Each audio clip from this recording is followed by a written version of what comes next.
Good evening, everybody. May I request everybody to kindly be seated? We are, in any case, overshooting the time. Can we start the session? People standing, and please, people who are in the lounge area, we request you to kindly be back in the room. And the people sitting in the back, we request them to kindly move forward so that we have a little more organized room rather than the people at the different places. So, people at the back, kindly please move forward.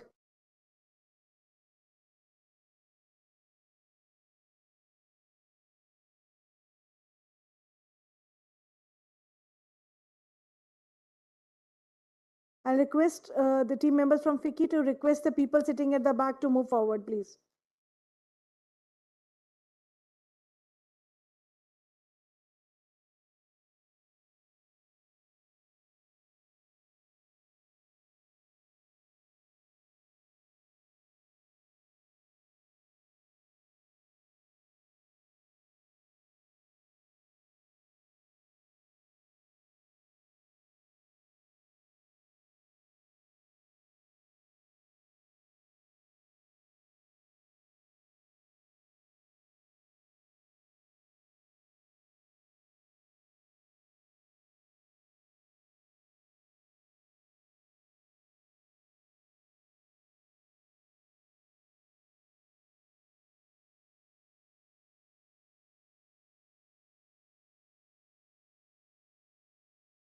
So we'll start the session now, requesting the panelists for the session and the speakers who are there for the session to kindly join me at the dais. So thank you all, first of all, for being patient with us for the whole day. This is the first day of the UA Day launch, which is happening at India. So we've started the process and it will continue till tomorrow. I know that you have been hearing the various esteemed speakers, both from the government and the private sector since morning. There have been various aspects which has been brought forward in front of you at various places. You have heard various thought leaders who have their own views on the same. You've heard the people how they have been implementing it. You've heard the live, you've seen the live workshop, how it has happened. So now this session basically talks about the economic aspects of UA. The economics is something which interests everybody. So we are happy to present this session with the support of the community, the local initiative of UA for India. We have a community who is there with us. So we are happy to work with them and present this session as part of the UA Day launch, which talks about the economic aspects of UA and the UA readiness in India. So we would have a various speakers talking about their own experiences, how they see the various stakeholders being UA ready and what is the way forward. From a little bit more about myself, I am a Sarika Guliani. I'm a director at FICCI, and of course, from here I stand as the chair for a local initiative of UA for our country, India. We are very happy as part of the organizing team to present this whole edition of UA Day launch to all of you. And we look forward to have more support from you in future in terms of the various initiatives and the activities which we carry forward. I'm not going to tell you what is UA. You've been already hearing it since morning. I'll just say that the numbers which was talked about in the first session and then was reiterated that we, a country, a diverse country over the having a really large linguistic diversity, 22 official languages with 1600 plus dialects, we talk about, and a population of 1.4 billion. So when we have these numbers at go, we definitely want the people, the 1.4 billion, to be real part of the digital revolution, or I will say the our country. And that can only happen if we can have them get connected on the internet in their own languages, when they make them participate. So when we talk about the Indic internet, it is not a matter of a choice anymore, or it is not a matter of any convenience anymore. So with this, I would request the speakers, the esteemed panel who is going to join me for this session, please join me at the dais, please. I'm requesting Dr. Ajit Data, Chairman of a USG ICANN, and a Chairman FICCI Task Force on Multilingual Internet and Universal Acceptance. Please join me. Dr. UB Pavnaja, Vice Chair, USG ICANN. We have the panelists, Mr. Sandeep Nulkar, Founder and Chairman, BITS Private Limited, and a Co-Chairman for a FICCI Task Force on Multilingual Internet. Mr. Shubham Saran, General Manager, NIXI. Mr. Mahesh Kulkarni, former Senior Director of Corporate R&D and HOD CDAC and Director Evaris. Mr. Akshat Joshi, Founder Think Tanks. Mr. Aman Masjid, UA Ambassador. Mr. Shushanta Sinha, UA Ambassador. And Mr. Harish Chaudhary, a UA Ambassador. Can we have a round of applause for the panelists who have been patient and join you at 4:30 p.m. with you all? Thank you.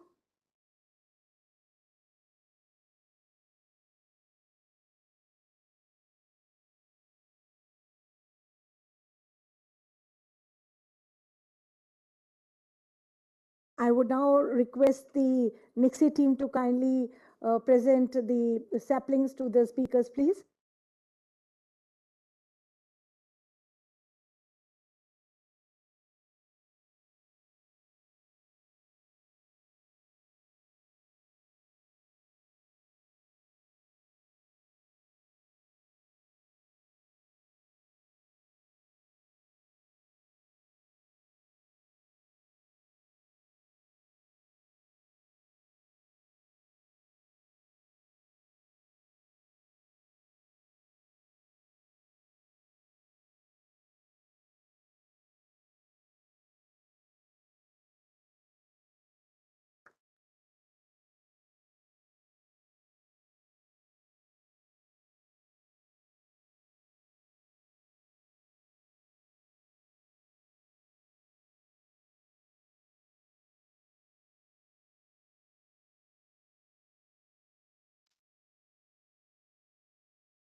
Thank you.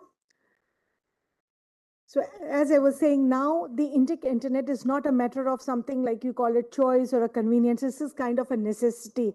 It has become highly important for us because when you want an equal availability of, or I'll say the accessibility of the information and the resources for the people, and when we talk, as I mentioned, we talk about 1.4 billion, and when we resonate with our Honorable Prime Minister's vision of a digitally inclusive country, it cannot be complete without realizing the, I would say, the objective, the aim of the Indic Internet.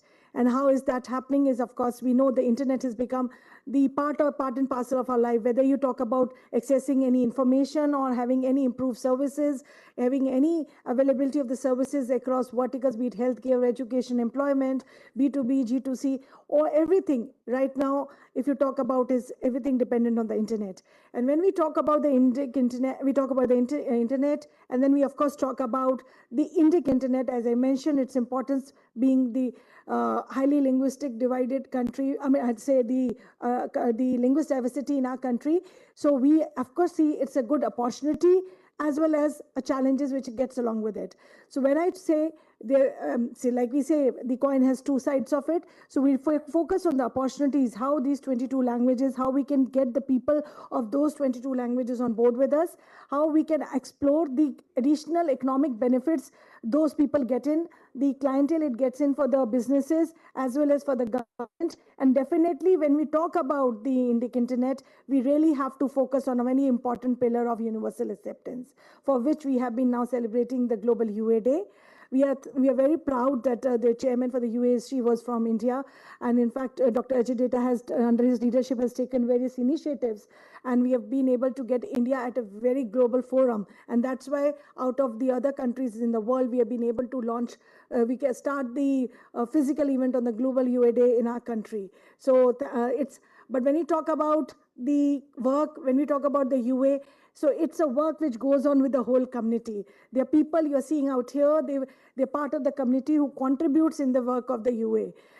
As I mentioned, Fiki Ayla runs the local initiative chapter for UA. We also invite you to please participate in that. This is one of the activities in which you are hearing. Many of you may be members of it. If you're not, please do that. We have been hearing questions since morning that if there are some challenges, some technical issues, how it needs to be resolved. Ma'am, you mentioned about the Karnataka thing. So for these, of course, this is the way when we have a local community, when we have a local chapter, the reason for the same is that we, with the help of the technical experts, we help our members, we help the community to grow further. So we request them to join, to participate, and also spread the word to your peers so that we have more the merrier, because it's a journey. You have to realize the vision of the digital India. So you really need to get everybody on board on that. So we definitely need the good support from all of you. You can join on FICCI-ILI.in, and there is universal acceptance page. The details are available with respect to our country. Of course, the USG.tech, you could get all the material. Please read through. We are also available for helping you out, hand-holding it. And like it was mentioned, we would be also having the centers being established at this FICCI premises, where we would help you out, handhold you in the process of making a UA compliant. So with these now, I would now request our chairman, Dr. Ajay Data, to kindly deliver his opening remarks and also enlighten us with his views on how does he see the economic aspects of UA and the UA readiness in our country. Over to you, Dr. Data. Thank you very much, Sarika ji, for hosting this event under FICCI, ILI, and local initiative for universal acceptance. Before I start, I want to ask you a question. Anybody who has joined only this session? So we need not to repeat a lot of stuff, right? Thank you. That saves a lot of time and give you a more crispier information than what we would otherwise try to spend another 10 minutes to explain. For the record purpose, Universal Acceptance Steering Group works to raise awareness worldwide for solving problems, measure development. So we have working groups. This is not what we have talked about, but I will share a little bit about UASG here. So UASG is an elected body led by the chairman and 2 or 3 vice chairs, which are elected by the community. And then there are working groups we have. So we have EAI working group, which focuses only on email address internationalization. There is a measurement working group, which does the gap analysis and reports back the progress and where the gaps are, does the projects around remediation. Technology working group also finds the technical solutions to the problems, where the technical problems are, what we could do, and does the remediation work also around this area. Communication working group builds the communication. Communication is around how do we take the message to the academia, to the businesses, to the registries, to the registrars, to the technical community, to the big technical companies. They build the technical communications, writing blogs, articles. This is the job of communication working group, which they do. We have ambassadors working group, where all the ambassadors share best practices and they exchange notes. We have Indian ambassadors sitting on this dais. We will introduce them soon. We have local initiatives, which means that globally we have people who join hands together to take up the mission in their own region, and community gets involved in that, and that local initiatives gets funded, supported by USG to run that, and that local initiative is led by Sarika Gulyani ji here in India on behalf of Universal Acceptance Steering Group. These are some of the working groups, and by the way, these are all working groups which you can join, which you all can join. These working groups are available to you. These working groups are very free to join. There is no rejection policy. Anybody would like to learn and contribute can definitely join those working groups. UASG.tech, you have to visit a website, and there's a link to join those working groups. There's a lot of document has been created last 8 years. It started in 2015 and we are in 2023. Almost 8 years have passed. Millions of dollars have been invested, by the way, and to build these documents, build these projects, and millions of hours of the volunteers have been invested in all over last 8 years. Lots of meetings, online, physical meetings, lot of travel, all those things have happened to create a solution and document for you. this is what we are going to talk about. This galaxy of speakers which we all have, this is a very, very illustrious speaking people who individually led the sessions, but we have an opportunity to hear all of them today. I will not have much opportunity to listen and everybody very individually too much. So I will request my panelists to please keep their answers very, very precise.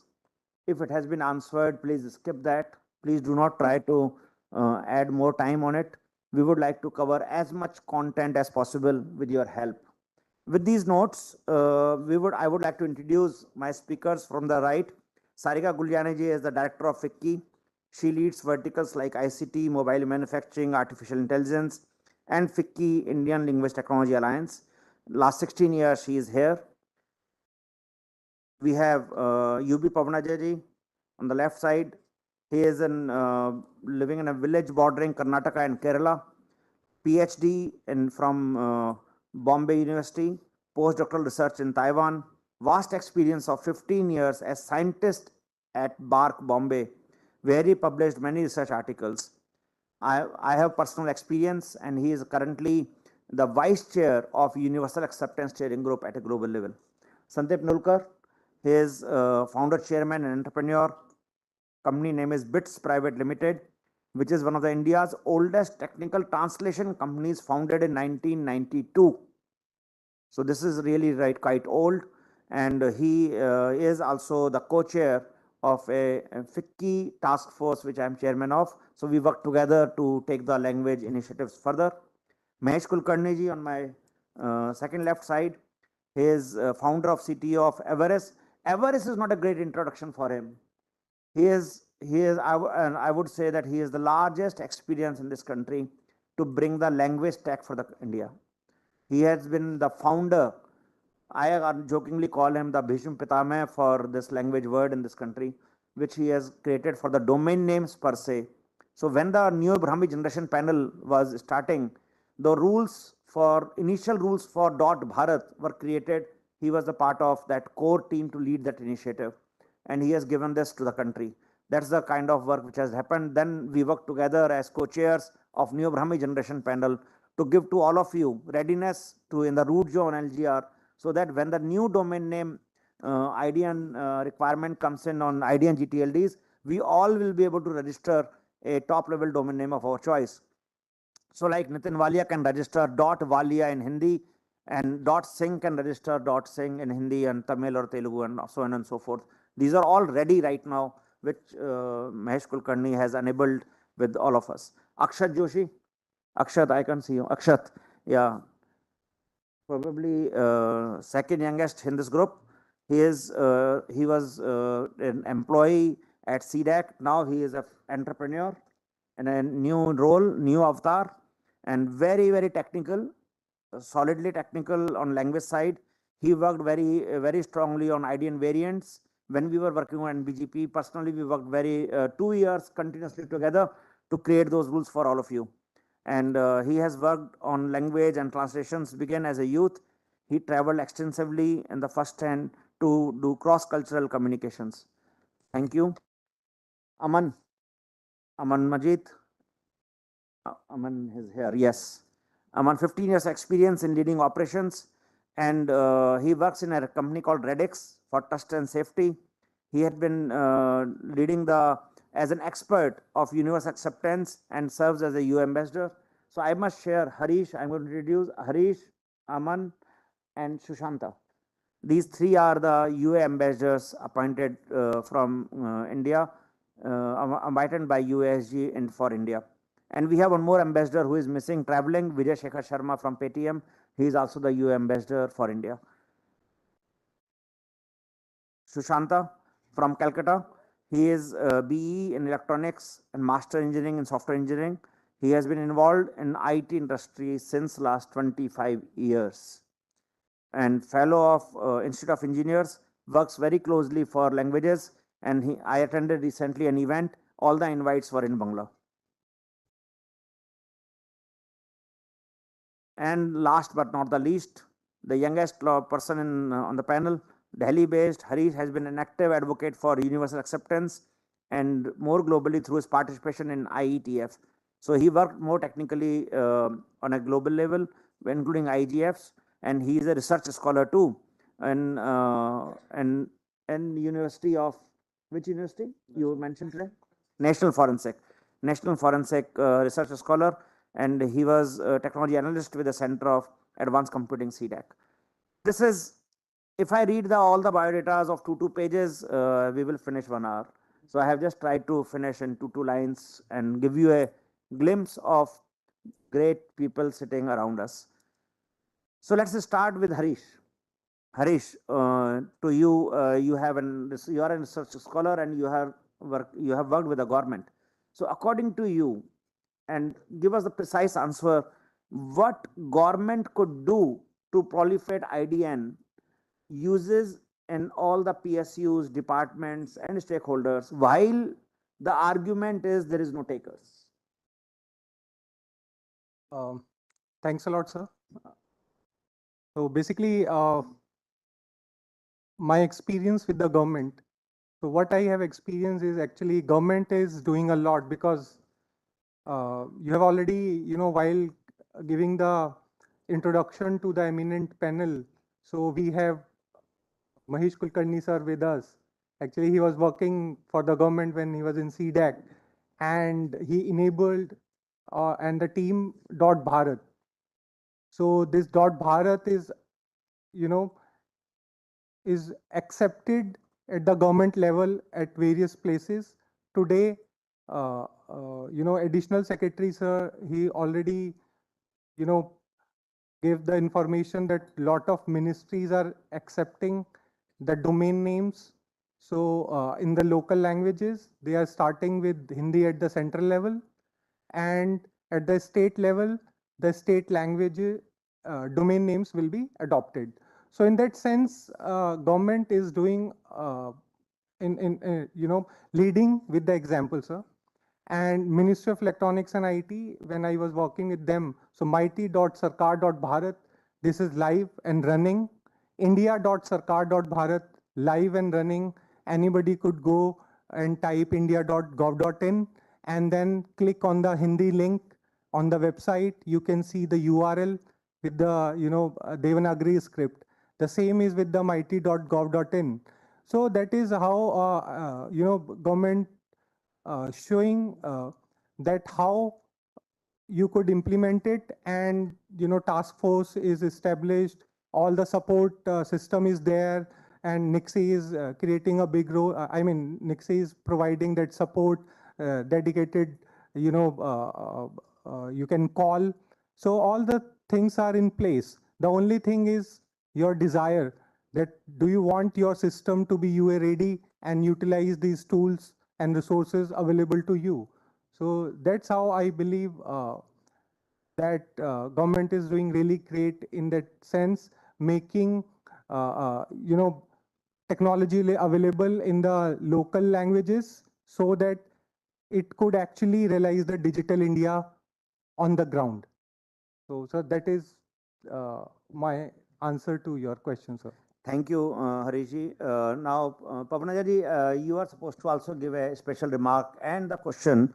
So I'm just giving the mic to you to not only address all of us with your comment on universal acceptance and IDNs and EAI, but also on the content side, because you work largely on content. How do we ensure that the content creators gets excited to use IDNs, use EAIs, and really get benefited according to your views? Thank you. With your address. Thank you, Dr. Data.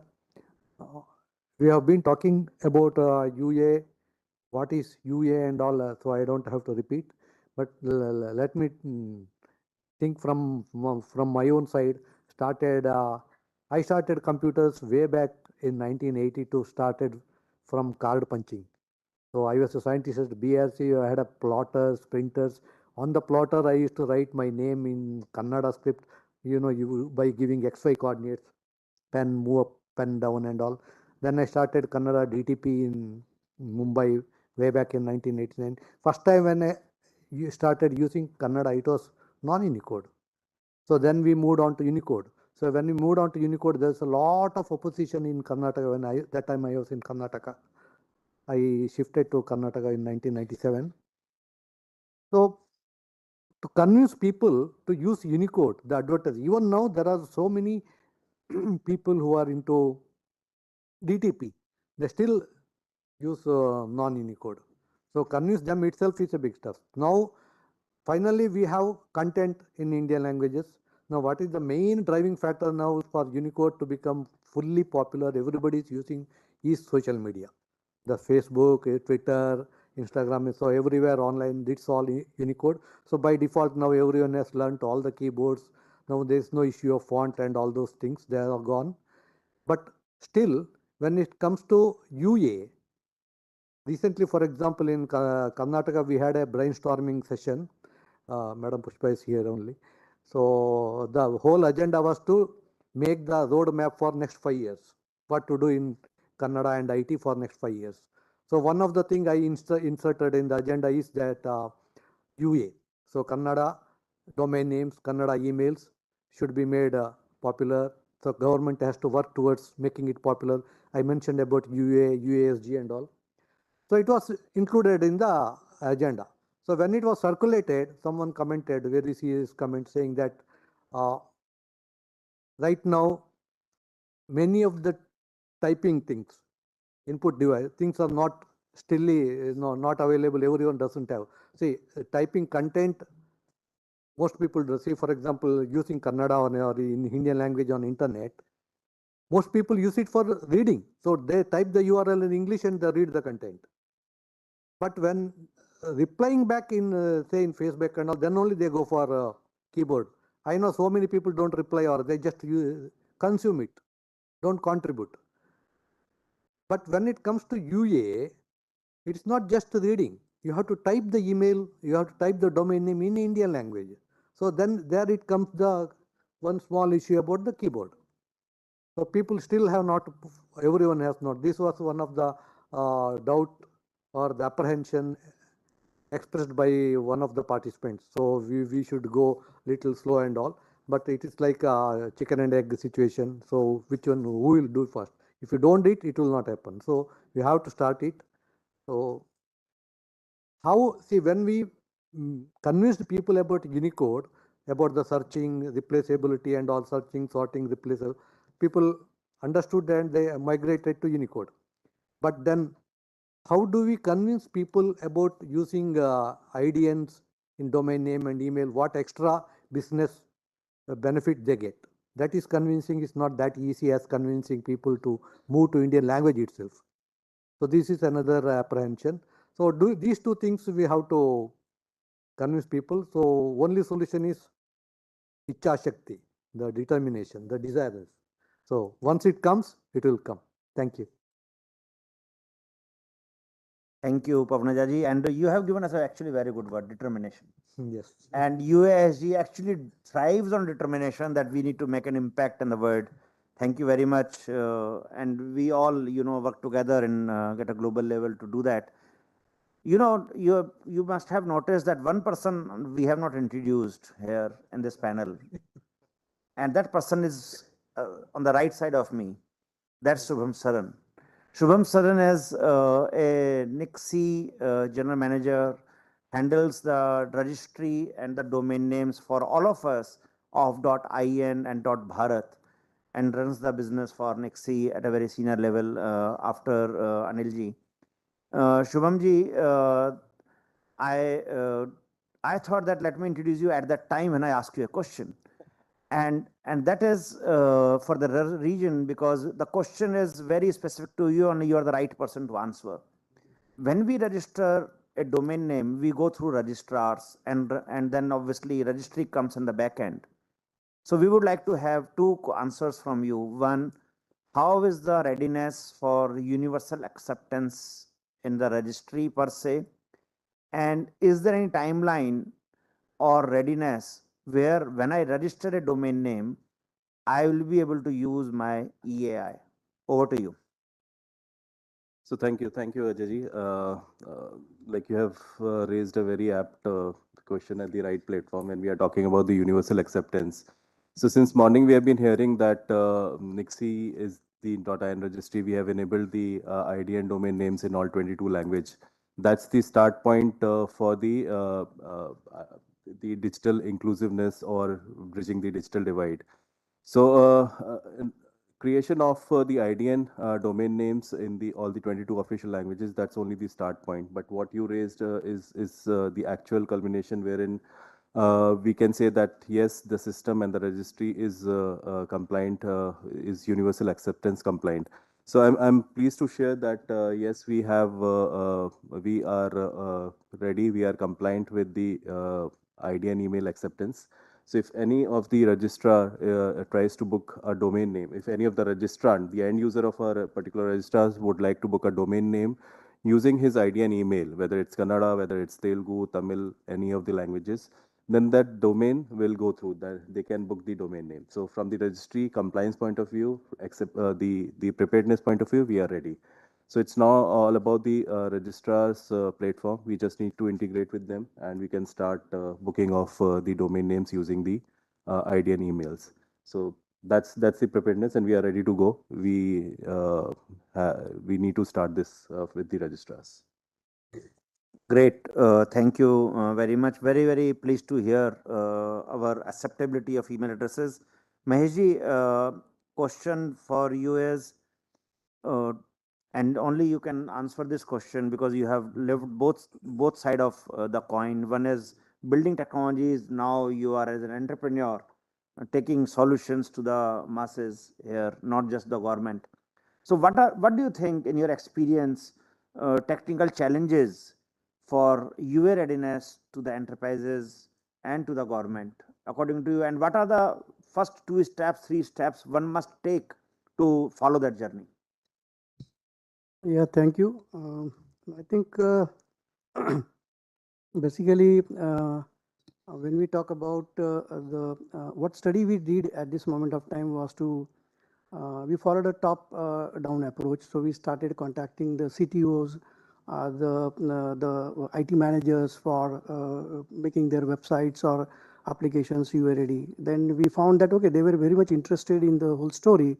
They got excited also, but then as you are aware that certain things doesn't go percolated down to the developer part of it. Basically, they were convinced, but they were not that much convinced. Basically, then we started looking at a bottom-up approach. We started looking at the developer themselves basically, and developers were very, very keen to adapt to these new technologies because they felt that there is something for him or her basically, because they felt that they can learn new things and they can be on par with the global development basically. And that was the approach we followed. But obviously, there is a hitch in that any developer, if he wants to make changes into the system, he has to take approval from the top bosses. So we then followed both the approaches put together and started working towards that. And it has resulted into some of the websites which were been UA ready. The technical challenge what we faced, these were more of an administrative challenge. There were more of an administrative challenges rather than the technical challenges in implementation. As far as the technical challenges are goes, basically if you go to usg.tech, you will find most of the solutions over there. But however, there are certain gaps still I feel which need to be highlighted here.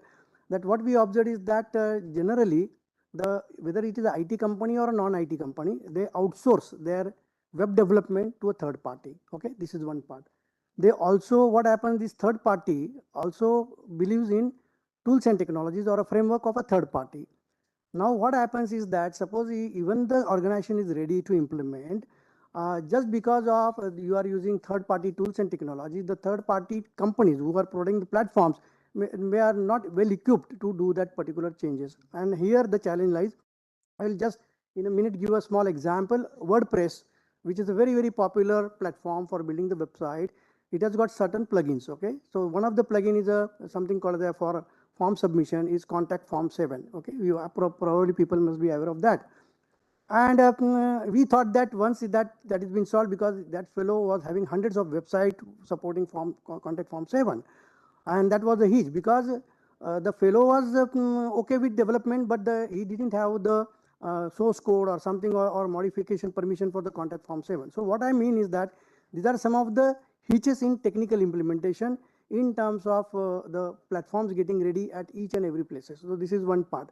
As far as the governmental side, if you really consider basically, so what currently we are proposing as a part of the UA program is that at least the Government of India websites which are there, 8,000, 9,000 Government of India websites there, which are from the central ministry, which are from the state government, should at least have an IDN first, because that's, though it is not a part of a UA per se, but you should have an IDN so that it will drive an IDN basically, so people will start using the domain names often basically. Once you have got an IDN, obviously an email services can come along with that. So there is a long way to go in terms of our goal, rather the committee's goal is to see to it that within some few months, at least some 2,500 Government of India websites and including private should become something called as at least they should have an IDN. So that's some of the things which I wanted to share with you. Thank you. Great.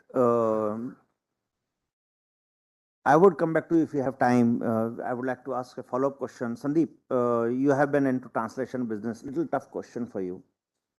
Since 1992, and translation is getting more and more automated, more and more machine-driven. AI is taking over, and man-made translations are getting, the business is shrinking, right?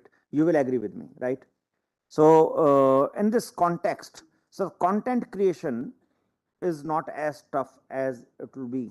So my 2 cents from you as an entrepreneur is, do you see a business opportunity in universal acceptance as a business per se? And what kind of areas where one could look at as a technical person or as an entrepreneur? Thank you so much. I think from this very platform about 3 years ago, I said that the translator as we know them are dead. Okay, so technology has taken over a large part of the translation process. And to be very honest, that's a blessing in disguise, because the entry barrier for translators was so low that anyone could get up and claim that, I can translate. What technology has done is actually empowered good translators with adequate tools so that they can probably do the last mile connectivity with the editing. To answer your question, do I see a business opportunity here? The very simple answer is yes. And the very simple reason is that every translation and localization business that survives today is surviving on the basis of technology. So unless and until they have integrated technology, there is no future for a translation or localization company.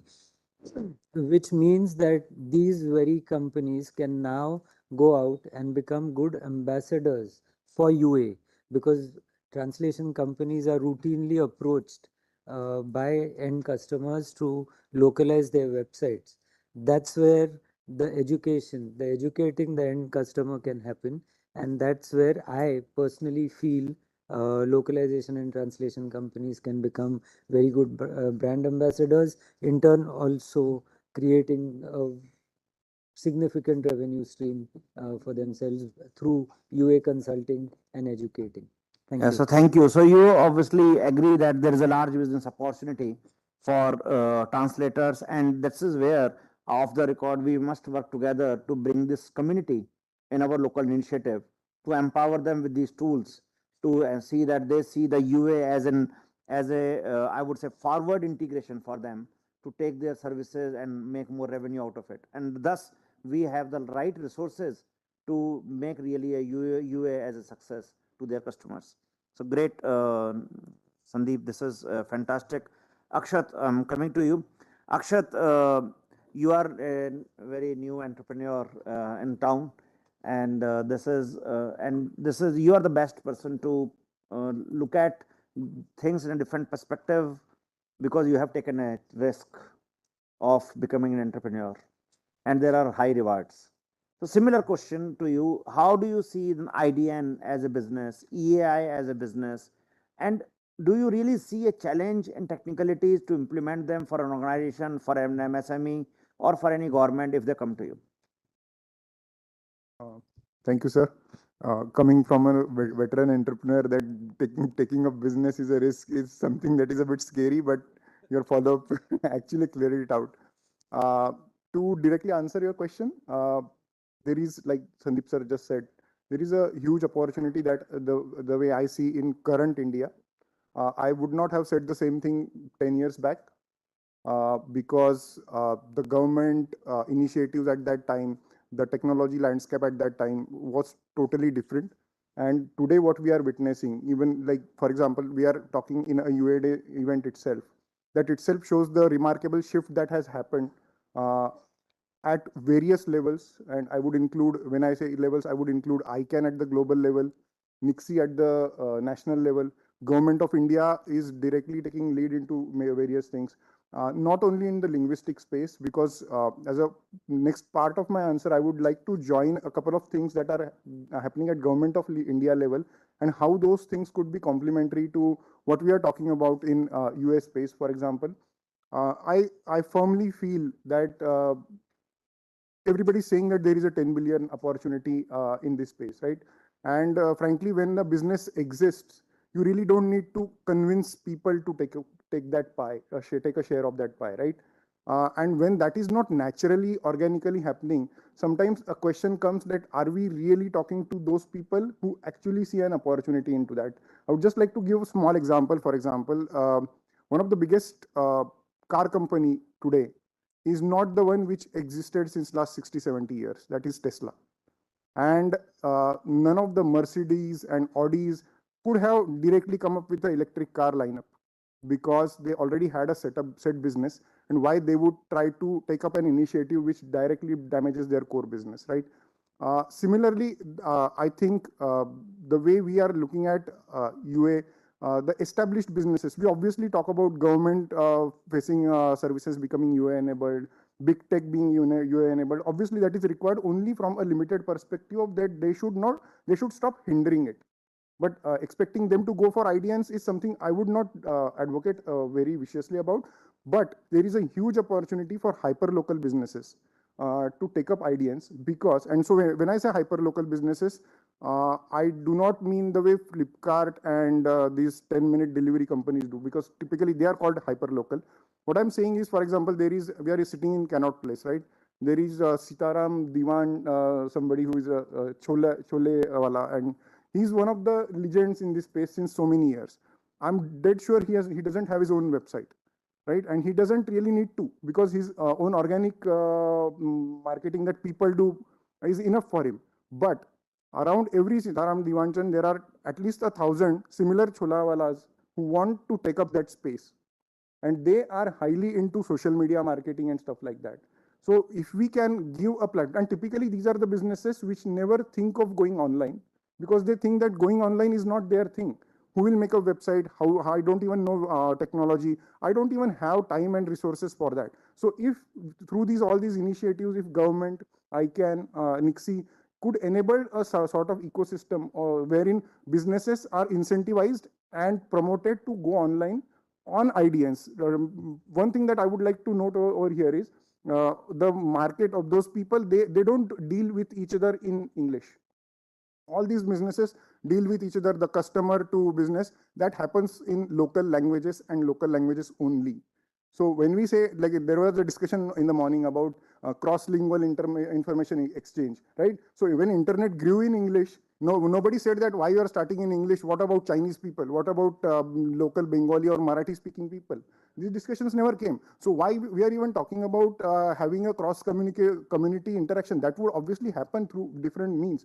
But when you're talking about development of domain names in Hindi, Bengali, why not do it for those local communities themselves and let the finance build up over there? So this is where I would like to, I would want to see government, ICANN and all come together and fund similar initiatives and help community go hyper-local and help hyper-local businesses come online. So this is where I think is. No, I think Akshat, you have put very well. And just before I go to Aman, I would agree that the Tesla never existed as a business. So as the biggest taxi company, Uber never existed. So as the biggest hotel company, all Oyo rooms never existed. So as the biggest pharmacy supplier company, 1MG never existed. So as the movie supplier company, Netflix never existed.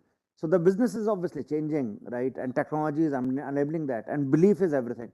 So with this And I will tell you my own example. When we showcased our own email solution in one of the ICANN conference here, then they invited me to UASG first time in 2015.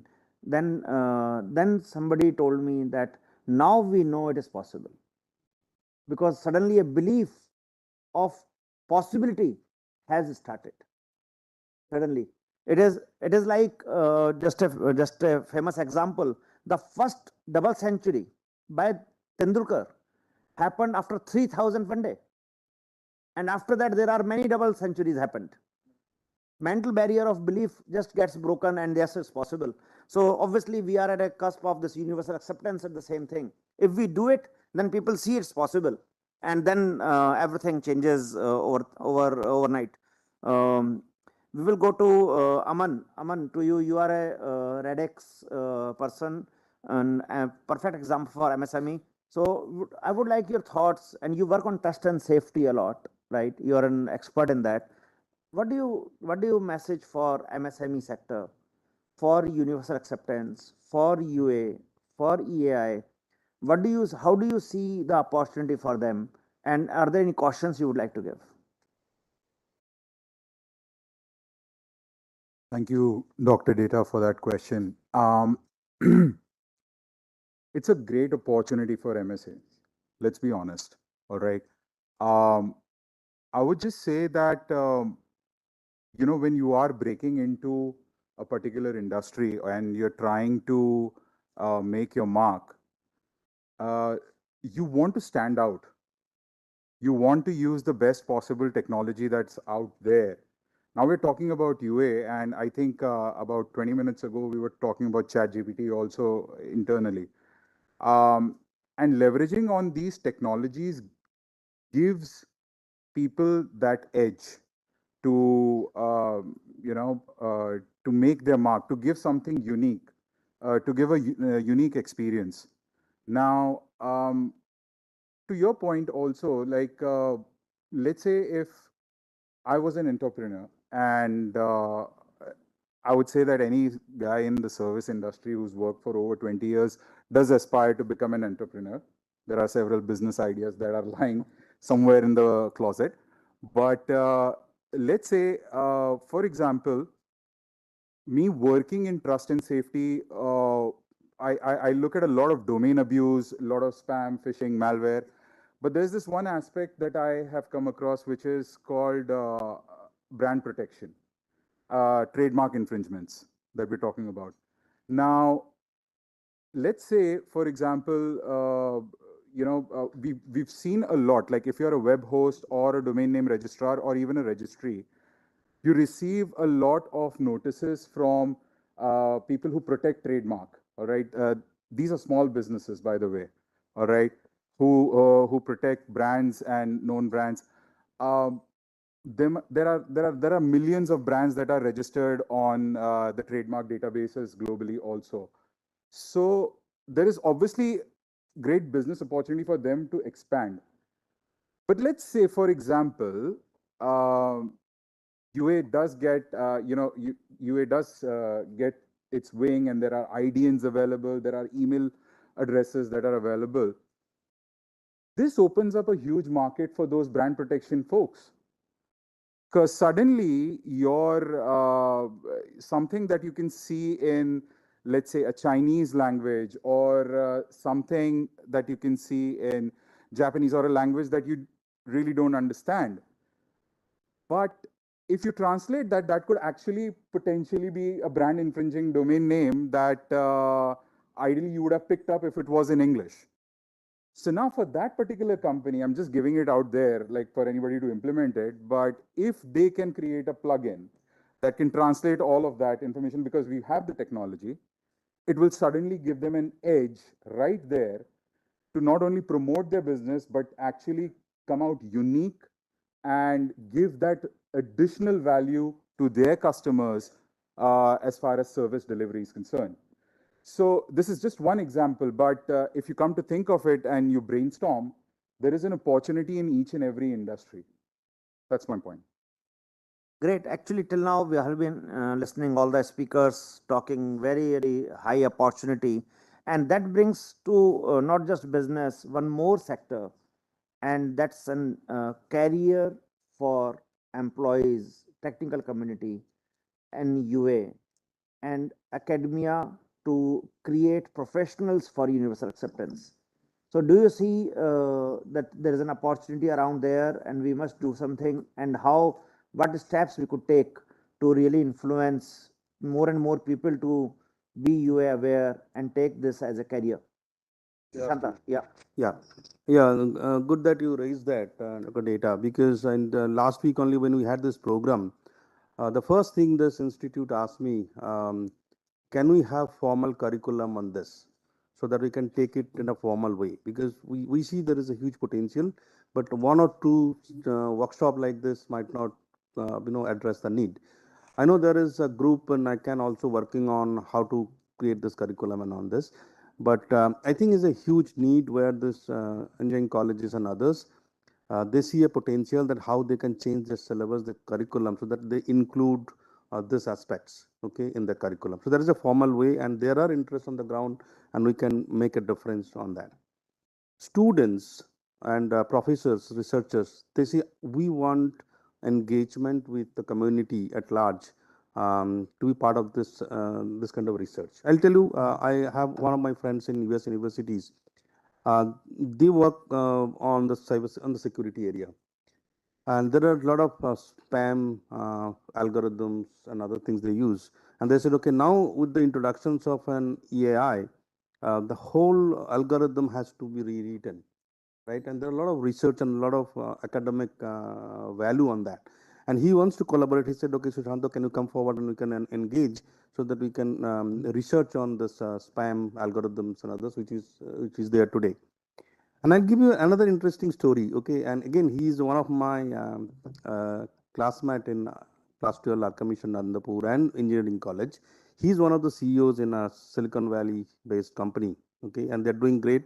They're on the VLSI design on a very core hardware level. Okay, they work with with Samsung and others on various hardware components. Okay, on this he is doing in his company is doing some kind of a research on neuromorphic design. I mean, that now how machine can think like a human brain, right? That is the future for tomorrow. Now everything so far has been done and thought of in the software level, right? How the software can be rewritten and all those coding and other things. They have, in fact, because he's a Bengali and they worked with us, and there are about 1056 or close to 1100 ways you can have a combination of Bengali latest scripts. So now he is working on a building a knowledge base that how the hardware can recognize those symbols, and it has been done at that processor levels, not at the software levels. So there are a lot of works going on this, and there are a lot of opportunities. Okay, cyber that email tracing, we have also worked with some of this security people, right? So when you trace back emails and others, and if your system does not understand that it is a EAI, their investigation stops at some place, right? And they cannot go further because their world is still limited to an ASCII based and a Gmail and other email. So tracing those back to the origin where they are using EAI, they need improvement. So there are a lot of areas I think which I can thought of where there are opportunities for the academia to come forward. As I said, curriculum I think is a next thing, which we have to work on. Something on those research together with the industries. Something happens on this hardware level that Nirmalo and others are doing. So this is something which I can think of. Um, another aspect is probably COVID has shown us that how the entire exam approach has changed, right? Right, like you need some kind of proctoring, monitoring because you're doing an offline exams and others. Now there is another aspect I think which has been well discussed is exam in a local language, right? There is a policy part. The policy can be taken by the government or the authorities, but this next thing they are going to ask people like us: are the system ready? Is the system capable of promoting exam on a local language, right? Can you write something? Can it be verified? Can it be done? And all those things. So those are the areas probably which will come up when we say, okay, we are ready and this is the things, and people are aware and they will see the next opportunities. These are the things which will come up heavily. And I think as Aman and many others mentioned, there are a lot of opportunities for the the SMB sections to even do this. Devices, right? Even if I go and give some kind of an entry pin code, it is still in a 1, 2, 3, 4 in a language, right? Can I give my local pin, in Bangla letters? Can I write my password in Bengali and system accepts? It is not only that contact and the email address, right? So everything will be actually revisited when we are thinking about this multilingual things. Okay, and I'll conclude with one thing, Dr. Data, is um, multilingual is one part of it, that everybody use their own language in this. But one thing which is also very important, it has been stressed upon in many of our conversations, is that multilingual and on top of that, translingual thing is, which is the next phase, that every language should communicate between them. So it's a translingual kind of a future that we should look forward to. So if I am happy with my limitations of my own language, okay, that is not the entire world that I can go. So I have to actually go beyond my language. So how, like Vasini kind of a project, right? That how without any kind of a barrier, my language can communicate with other language, and internet can support that, right? So through devices, through any kind of programs or anything that you can think of. So that is the kind of futures I can think of. Great answer, Sushanta, from you. Just to add, before we come to the vote of thanks, that till NEP of this education policy of 2020 mandates regional local language to be taught till class 5th. And this paves the way of building the infrastructure. And to your answer, we have an action item, all of us together with NIXI and local initiative, to build probably a curriculum for schools and colleges to about universal acceptance and IDNs and EAI. That could be also a very important aspect which we could take up. And before we propose vote of thanks, and I request Pavanajaji to do that, I would like to share all of you, if you do not know, that Nixie, Anilji has just walked out, he should have heard, there is a free .in and .bharat domain available only for today and tomorrow. So if you would like to register a domain name, there is a QR code banner outside. You just scan that QR code and you'll be able to register a domain name of your choice only for today and tomorrow. So take that benefit of this announcement today. This is available only for those registrants who are here. With these thoughts, Pavna ji, over to you for vote of thanks. Thank you. Thank you, Dr. Ajay. This is a formality. First of all, I would like to thank Tarika Guliani, Director FICCI, for the welcome address and setting the agenda. He's also the host, actually. I would like to thank Dr. Ajay Data for moderating this session. I don't have to give any special introduction to Dr. Data. He's a unique person who has data in his name itself. We talk about a lot of data, but he is the data. Then the panelists, I would like to thank Harish Chowdhury, who talked about government initiatives. Mr. Shubham Saran, General Manager NIXI, who talked about readiness for UA in registry.in. Then Mahesh Kulkarni, who does not need any special introduction, who talked about tech and admin challenges for UA. Then Sandeep Nulkar, who talked about business opportunities in UA, localization and translation. Akshat Joshi, I would like to thank him for the huge he mentioned about the opportunities in current India. He talked about all the local initiatives and local business going online and how they can make use of UA. And I'd like to thank Aman, who is a UA ambassador. Actually, Akshat is also a, okay, sorry. Aman Masjide, UA ambassador. who talked about MSME sector. What are the messages for MSME sector? He talked about trust and safety and trademark issues. Finally, I would like to thank Prashant Sinha. He is also an UA ambassador. He talked about the educational institutions, then including UA in the curriculum and all. So thank also to all of the audience here who stayed till late evening. Thanks one and all. And thanks to the organizers for giving me an opportunity to be sitting in this panel. Thank you.